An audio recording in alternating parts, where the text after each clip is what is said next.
I am returning from school. She is going to the bathroom. She is in the room. তো এইখানে in, from এবং two এই শব্দগুলোকে preposition বলে। প্রিপোজিশনের বাংলা মানে কি? পদান্বয়ী অব্যয়, এবং এটি একটি পার্ট অফ স্পিচ। তো প্রিপোজিশন 5 থেকে 10 পর্যন্ত ইংলিশ গ্রামারের একটি অন্তর্ভুক্ত একটি অপরিহার্য অংশ। এটাকে বাদ দেওয়া যায় না, এটা খুব গুরুত্বপূর্ণ একটি চ্যাপ্টার। তো আজকে প্রিপোজিশনটা একটু বোঝার চেষ্টা করব। তো চলো শুরু করা যাক। প্রিপোজিশন শুরু করার আগে আজকে যেটা আমরা জানবো পরপর স্টেপগুলো, সেগুলো জেনে নিই। প্রথমে জানবো প্রিপোজিশনের ডেফিনেশনটা, তারপর প্রিপোজিশনের সঙ্গে অ্যাডভার্বের ডিফারেন্সটা, তারপর কাইন্ডস অফ প্রিপোজিশন, এবং শেষে ইউজেস অফ প্রিপোজিশন। এছাড়াও আরেকটা জিনিস জানার ছিল, যেটাকে আমরা বলি পজিশন অফ প্রিপোজিশন। ওটা অতটা গুরুত্বপূর্ণ নয়, তবে আমি একটু বলে দেবো। ঠিক আছে, তাহলে প্রথমে প্রিপোজিশন কাকে বলে? যে সকল শব্দ নাউন এবং প্রোনাউনের আগে বসবে, দিয়ে নাউন ও প্রোনাউনের সঙ্গে বাক্যে অবস্থিত অন্যান্য শব্দের সঙ্গে সম্পর্ক স্থাপন করে, তাদেরকে প্রিপোজিশন বলে। তো যেমন উদাহরণস্বরূপ, he is going to the room. তো দ্য রুম এটা একটা অবজেক্ট, একটা নাউন ফ্রেজ। তার আগে কী বসেছে? টু বসেছে। তো টুটা প্রিপোজিশন, এবং এই টুটা প্রিপোজিশন কেন? কারণ দ্য রুমের সঙ্গে বাক্যে অবস্থিত অন্যান্য শব্দের সঙ্গে সম্পর্ক স্থাপন করছে কে? টু। সেজন্য টুটা প্রিপোজিশন। ক্লিয়ার? ঠিক একইভাবে অন্যান্য সেন্টেন্সগুলোতে যেগুলো আছে বলেছিলাম আগে, I am returning from school, she is in the room. তো ইন এবং ফ্রম ওইগুলো প্রিপোজিশন, যেহেতু সম্পর্ক স্থাপন করছে তার অবজেক্টের সঙ্গে, বাক্যে অবস্থিত অন্যান্য শব্দগুলোর সঙ্গে। ক্লিয়ার? এবার প্রিপোজিশন কখন প্রিপোজিশন হবে? প্রিপোজিশন হতে গেলে একটি শর্ত রয়েছে, সেই শর্তটি হচ্ছে প্রিপোজিশনের একটি অবজেক্ট থাকবে, মাস্ট লাগবে, নাহলে প্রিপোজিশন হবে না। উদাহরণস্বরূপ, the children are wandering about the garden. অ্যাবাউটের পরে এখানে দ্য গার্ডেন এটা আছে, এটাকে প্রিপোজিশনাল অবজেক্ট বলে বা কমপ্লিমেন্ট বলে। কিন্তু অ্যাডভার্বে কী হবে? কোনো কমপ্লিমেন্ট বা অবজেক্ট থাকবে না। ক্লিয়ার? এবার কাইন্ডস অফ প্রিপোজিশন।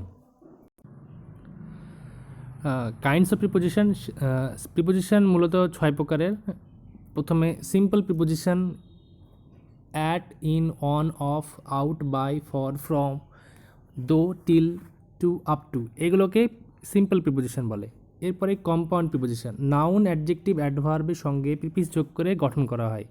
এই across, beside, behind, beyond, but, beneath, above, এগুলোকে কী বলে? কম্পাউন্ড প্রিপোজিশন বলে। এরপরে নেক্সট হচ্ছে ফ্রেজ প্রিপোজিশন। ফ্রেজ প্রিপোজিশন যেখানে ফ্রেজের মতো হবে, এখানে ইন একটা প্রিপোজিশন, শেষে অফ একটা প্রিপোজিশন। তো এগুলোকে ফ্রেজ প্রিপোজিশন বলে। দুই বা তার বেশি শব্দ একত্রিত হয়ে যেই প্রিপোজিশনটা গঠন হয় সেটাকে ফ্রেজ প্রিপোজিশন বলে। উদাহরণ, according to, in order to, in spite of, et cetera. এরপরে পার্টিসিপাল প্রিপোজিশন। পার্টিসিপাল প্রিপোজিশন অর্থাৎ আইএনজি হবে। প্রিপোজিশন যখন প্রিপোজিশনের মধ্যে কাজ করবে তখন সেটাকে পার্টিসিপাল প্রিপোজিশন বলবে। এরপরে ফ্রেজ প্রিপোজিশন, এই ফ্রেজ প্রিপোজিশনটা একটু বললাম, এটা দরকার নেই। এবার ডিসগাইজ প্রিপোজিশন অর্থাৎ ছদ্মবেশে, প্রিপোজিশন ছদ্মবেশে থাকবে। তোমরা একটা সেন্টেন্স শুনে থাকবে, he came at 3 o'clock, I get up at 6 o'clock। এইগুলোকে, এই ও ক্লক যেটা বলে, এটা প্রিপোজিশন, এটা ডিসগাইজ প্রিপোজিশন। এখানে প্রিপোজিশনটা কি? অফ। ও এর ডিসগাইজে যে প্রিপোজিশনটা লুকিয়ে আছে সেটা হচ্ছে অফ। তারপর they planned to go a hunting in the forest, হচ্ছে যে প্রিপোজিশনটা লুকিয়ে আছে সেটা হচ্ছে অন। ঠিক আছে? তো প্রিপোজিশনের ইউজেস এবার, যেটা খুব গুরুত্বপূর্ণ, যেটা খুব বহুল প্রচলিত, যেটা প্রথমে দেখবো আমরা, সেটা হচ্ছে ইন। তো ইন প্রিপোজিশনটার বাংলা মানে হচ্ছে মধ্যে। মহানগরীর আগে প্রিপোজিশন ইন বসবে, জয়দেব লিভস ইন দিল্লি। দেশের আগে ইন বসবে, we live in India. Street বা লেনের আগে ইন বসবে, we live in college street. অনির্দিষ্ট গ্রাম আর অনির্দিষ্ট শহরের আগে কী বসবে? ইন বসবে, they live in a village, Nazrul lives in a town or city. এছাড়া সকাল বিকেল সন্ধ্যা, সকাল বিকেল সন্ধ্যা, সপ্তাহ মাস বছর এগুলোর আগেও ইন বসবে। যেমন in a week, in a month, in a year, in 2006, in 21st century. দীর্ঘ ছুটির দিনের ক্ষেত্রেও কী হবে? ইন বসবে। In summer holidays, in the puja vacation, এই ধরনের। প্রিপোজিশনের আরেকটা ইন প্রিপোজিশন আরেকটা ইউজ আছে। ইনের মানে ইনসাইড হবে যখন বলা Kashmir is in the north of India, এরকম বলা হবে, অর্থাৎ এটা ইন্ডিয়ার মানচিত্রের মধ্যে কাশ্মীর অবস্থিত ভিতরে, সেই ক্ষেত্রে ইন ব্যবহার হবে। এবার অ্যাট। অ্যাট মূলত গ্রামের নামের আগে হয়। I live at Goghat. ছোট শহরের নামের আগে কি হয়? অ্যাট বসে। তো এর আগে কি বলেছিলাম, যখন অনির্দিষ্ট গ্রাম বা অনির্দিষ্ট শহর হবে তখন সেক্ষেত্রে ইন বসবে, কিন্তু যখন নাম থাকবে তখন অ্যাট বসবে। ক্লিয়ার? ছোট শহর আর ছোট গ্রাম যখন নাম থাকবে না তখন ইন, আর যখন নাম থাকবে তখন অ্যাট। ঠিক আছে? এবার 2 নম্বর, অ্যাটের কোনো নির্দিষ্ট জায়গায় কোনো কিছু কাজ করা হচ্ছে বা সেখানে অর্থে অ্যাট বসবে। এবার the car was waiting at the gate. তো কারটি অপেক্ষা করছিল গেটের কাছে। ঠিক আছে? দুপুর, ভোর, রাত, নির্দিষ্ট সময় তথা ঘড়ির সময়, সূর্যাস্ত, সূর্যোদয়, খাবার সময়, প্রাতরাশ, দুপুরের খাবার, রাত্রির খাবার, এই সবগুলোর আগে কিন্তু অ্যাট বসবে। অ্যাট 7 AM এটা ঘড়ির সময়, অ্যাট ডন উদয়, at sunrise, at dusk, at noon, at night, at midnight, at once, at breakfast, at lunch, at dinner, এই ধরনের। এবার ওয়ান মানে ওপরে। তো ইন মানে মধ্যে, অ্যাট মানে তে বা এরকম, আর ওয়ান মানে ওপরে। তো my shop is on the main road, মানে আমার দোকানটা মেন রাস্তার উপরে। Our office is situated on Mahatma Gandhi road, আমাদের অফিস মহাত্মা গান্ধী রোডের ওপর। এছাড়াও অনের আরও কিছু ব্যবহার আছে, যেমন দিন, তারিখ, বারের কোনো অংশ, এগুলোর আগে কি হয়? অন বসে। যেমন he came on Monday, on that day, on Diwali day, on the 15th May, on Monday morning, on the morning of Monday. বুঝতে পারছো? তো দিন, মানডে মানে দিন, তারপরে দিনের অংশ, on the day of morning, on the Monday morning, তারপর কোনো বিশেষ দিন, কোনো উৎসবের দিন, সেক্ষেত্রেও অন হয়। তারপরে তারিখ, ক্যালেন্ডারে তারিখের ক্ষেত্রে কি হয়? অন বসে। অনের আরেকটি ব্যবহার আছে, অন মানে অন দ্য বর্ডার। অন মানে অন দ্য বর্ডার। অন মানে on the border. The Himalayas are on the north of India. Himalaya পর্বত কোথায়? নর্থ অফ ইন্ডিয়া, একদম বর্ডারে, ভারতের উত্তরে অবস্থিত। এবার কিছু প্রিপোজিশনের পেয়ারের মাধ্যমে প্রিপোজিশনটা আরও বেশি বোধগম্য হবে এবং তোমাদের বুঝতে সুবিধা হবে। তো প্রথমে ইন এবং ইনটু। ইন মানে মধ্যে, ইনটু মানে মধ্যে, কিন্তু এই ব্যবহার কখন হবে, কোন পরিস্থিতিতে হবে, সেটাই বোঝার বিষয়। তো ইন সাধারণত মধ্যে বোঝালে, মধ্যে অবস্থিত বোঝালে।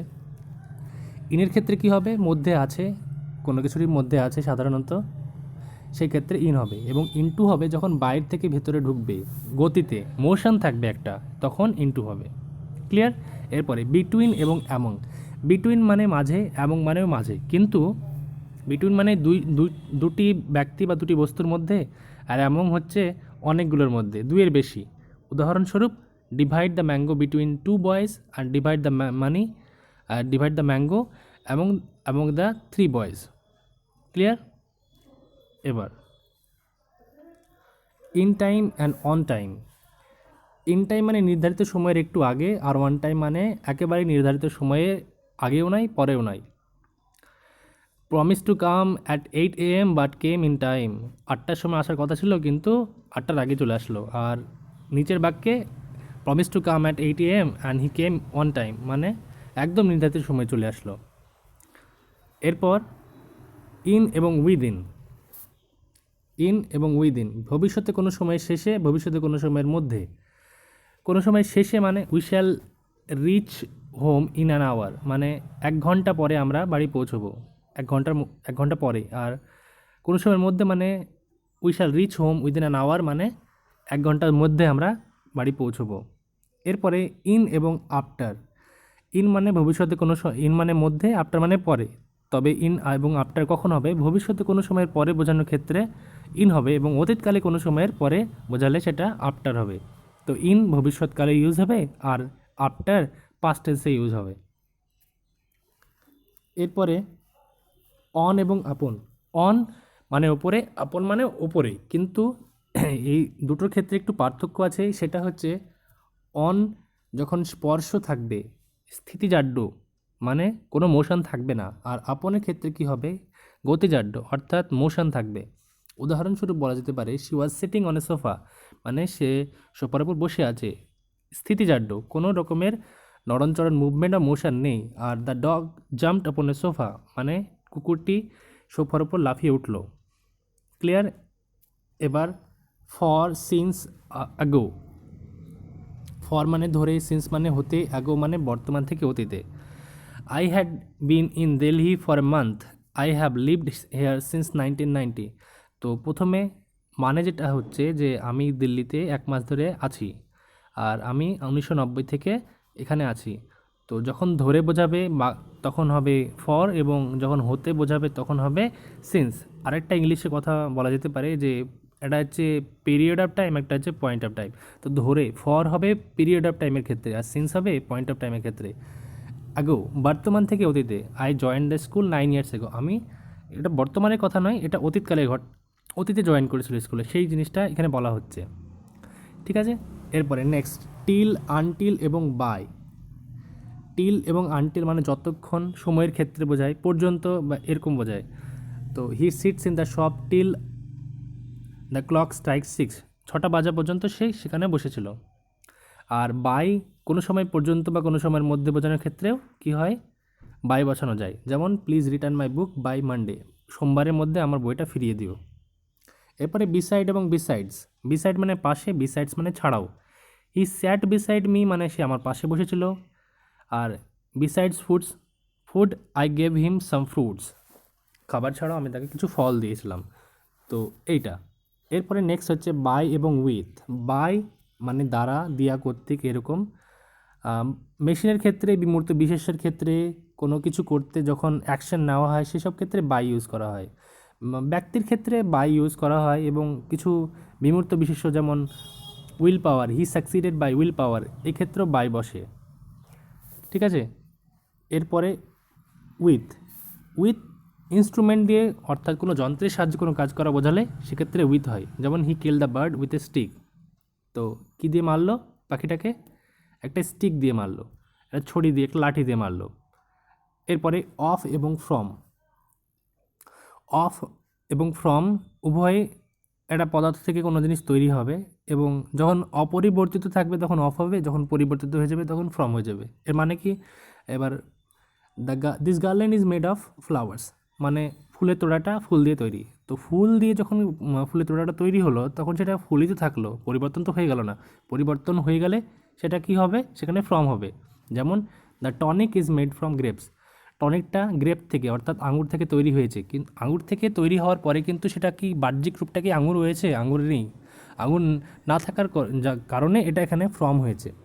ক্লিয়ার? এবার অ্যাবভ এবং ওভার। অ্যাবভ এবং ওভার দুটোই অধিকতর উচ্চতায় বোঝানোর জন্য হবে, ছুঁয়ে থাকবে না। কিন্তু এই দুটোর মধ্যে একটু পার্থক্য আছে। অ্যাবভ হয় বেশি উঁচুতে, অ্যাবভ হয় মাথার ঠিক উপরে নয় বোঝাতে, অর্থাৎ অনেকটা উঁচুতে। আর ওভাব হয় মাথার ঠিক উপরে বোঝাতে। এটা কি বলছে? যে আরেকটা জিনিস বলা যেতে পারে যে অ্যাবভ এবং ওভার তোমরা অল্টারনেটিভলি ইউজ করতে পারো, কিন্তু কিছু জিনিসের ক্ষেত্রে একটু ব্যতিক্রম আছে। সেটা হচ্ছে যেমন flags waved over or above our heads, এক্ষেত্রে তোমরা যে কোনো একটা ইউজ করতে পারো। কিন্তু যখন বলা হবে যে the bridge is on the over the river, তখন কিন্তু ওভারই হবে। তার কারণ ব্রিজটা নদীর উপর দিয়ে কি হয়েছে, একটা হরিজন্টালি মুভ করছে, হরিজন্টালি একটা সমান্তরাল ওয়েতে যাচ্ছে। ঠিক একইভাবে যদি তোমরা বলো যে হেলিকপ্টারটি নদীর উপর দিয়ে উড়ে গেল, তো সেক্ষেত্রেও কিন্তু ওভার হবে। ঠিক আছে, তো এই জিনিসটা মাথায় রাখতে হবে। যখন হরিজন্টাল বোঝাবে, একটা সমান্তরাল ওয়েতে যাবে, তখন কিন্তু ওভার হবে, এবং এমনি উঁচুতে বোঝালে কিন্তু অ্যাবাব হবে। তো অ্যাবাব এবং ওভার অল্টারনেটিভলি ইউজ করা যেতে পারে, দুটোই উঁচুতে হবে, মাথার ঠিক উপরে থাকবে না, এরকম হবে না। ঠিক আছে, অ্যাবাব অ্যাবাব বেশি উঁচুতে হবে, আর ওভার কম উঁচুতে হবে। এবার সিন্স এবং ফ্রম। সিন্স বিশেষ কোনো সময় থেকে অর্থে সিন্স ও ফ্রম উভয় বসবে, কিন্তু ফ্রম বসবে সব ধরনের টেন্সে, আর সিন্স হবে শুধু পাস্ট টেন্স এবং পাস্ট পারফেক্ট টেন্স এবং পারফেক্ট টেন্সে। উদাহরণস্বরূপ he began to learn English since or from the age of 7, এখানে দুটোই ইউজ হবে, কিন্তু he begins to learn English from the age of 7, এখানে কিন্তু শুধু ফ্রম হবে, সিন্স হবে না, কারণ এটা পাস্ট টেন্স নয়। সিন্স শুধুমাত্র পাস্ট এবং পারফেক্ট টেন্সে ব্যবহার হবে, কিন্তু ফ্রম সব টেন্সে ইউজ করা যাবে। আশা করছি এটা তোমাদের একটু সুবিধা হবে বুঝতে। তো আজকের জন্য এটুকুই।